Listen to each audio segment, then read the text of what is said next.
आज से कुछ ऐसी ही तस्वीर दिखेगी संसद में। 18वीं लोकसभा का आज से आगाज होने जा रहा है।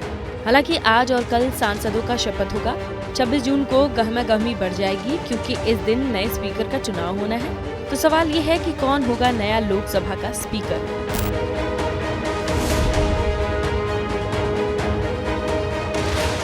क्या ओम बिरला को फिर से मिलेगी जिम्मेदारी, या प्रोटेम स्पीकर भर्तृहरि महताब का नाम ही आगे बढ़ा देगी बीजेपी, या डी पुंदेश्वरी बनेगी स्पीकर, या इस कुर्सी पर बैठेंगे राधा मोहन सिंह। कई नाम हैं, सस्पेंस भी कायम है। कांग्रेस डिप्टी स्पीकर के पद अपने लिए मांग रही है। विपक्ष की स्पीकर, डिप्टी स्पीकर समेत हर मुद्दे पर मोदी सरकार को घेरने की रणनीति भी बन चुकी है। लेकिन इसके बावजूद सबकी निगाहें टिकी हैं 26 जून पर।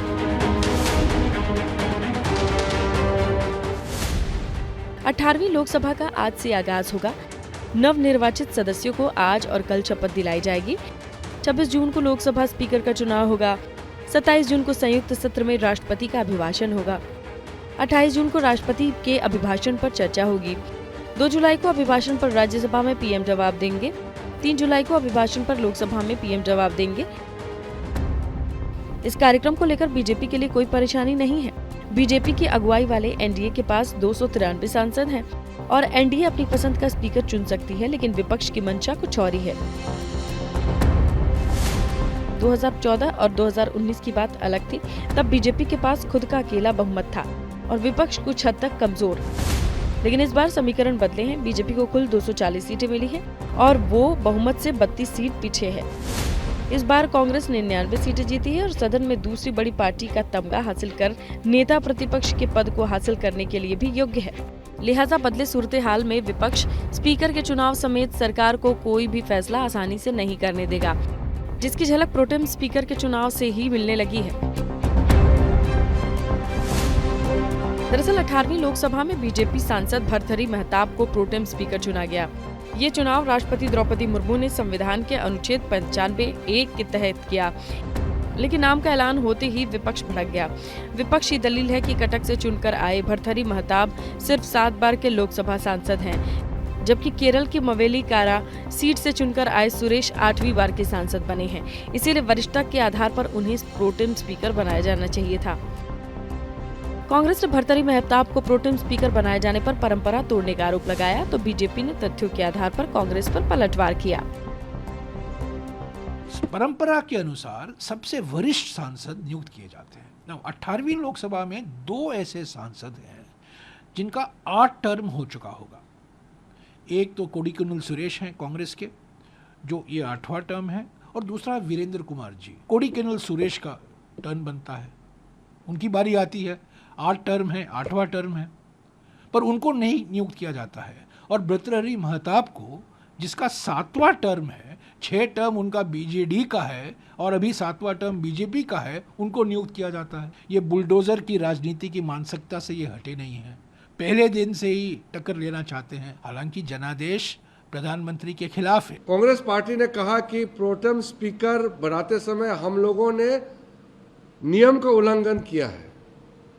मैं आपको साफ साफ बताना चाहता हूं, जो भी कदम उठाया है प्रोटेम स्पीकर का नियुक्त बिल्कुल नियम के मुताबिक हुए हैं। और आज के दिन में 18वीं लोकसभा में सबसे लंबा टेन्योर कॉन्जिक्यूटिव टर्म 7 बार भर्तृहरि महताब का है। सुरेश कोडिकुनिल जी जो कांग्रेस के सदस्य है, उसका टोटल टर्म 8 है, लेकिन उसका 2 बार ब्रेक हुआ है। तो सबसे लंबा कॉन्जिक्यूटिव निरंतर जो चुन के आए हैं वो भर्तृहरि महताब है। ये मामला यूं ही नहीं थमा।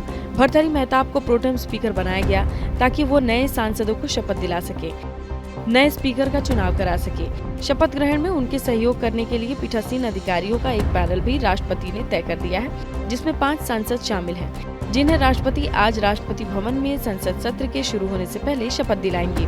प्रोटेम स्पीकर और पैनल के पीठासीन अधिकारी नए सांसदों को शपथ दिलाएंगे।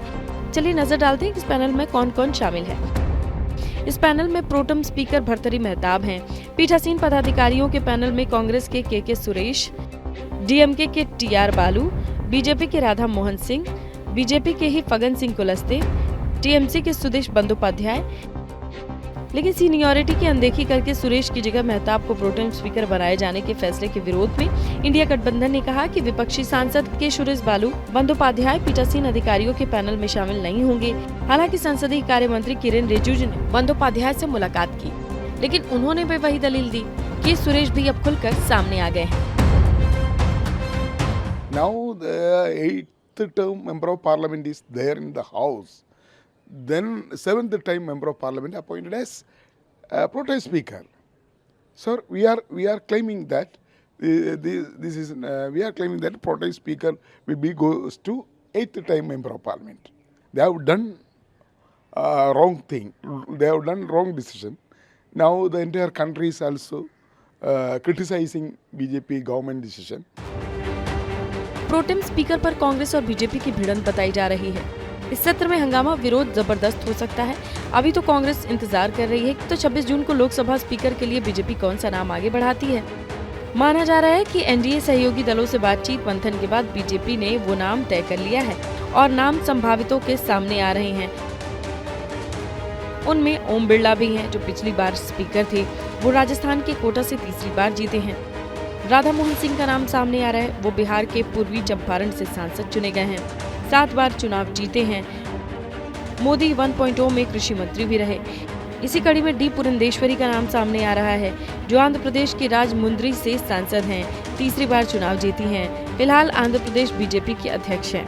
प्रोटेम स्पीकर भर्तृहरि मेहताब का नाम भी संभावित स्पीकर के तौर पर सामने आ रहा है, जो ओडिशा के कटक से फिर सांसद बने हैं। लगातार 7वीं बार चुने गए हैं। इस साल मार्च 2024 में वो बीजेडी से बीजेपी में शामिल हुए।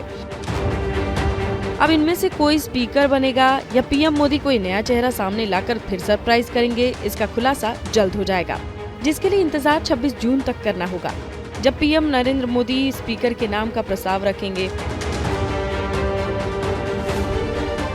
उधर डिप्टी स्पीकर की पोस्ट के लिए कांग्रेस ने बड़ी प्लानिंग कर डाली है। प्लान के बारे में जानने से पहले एक नजर अतीत पर डालनी जरूरी है।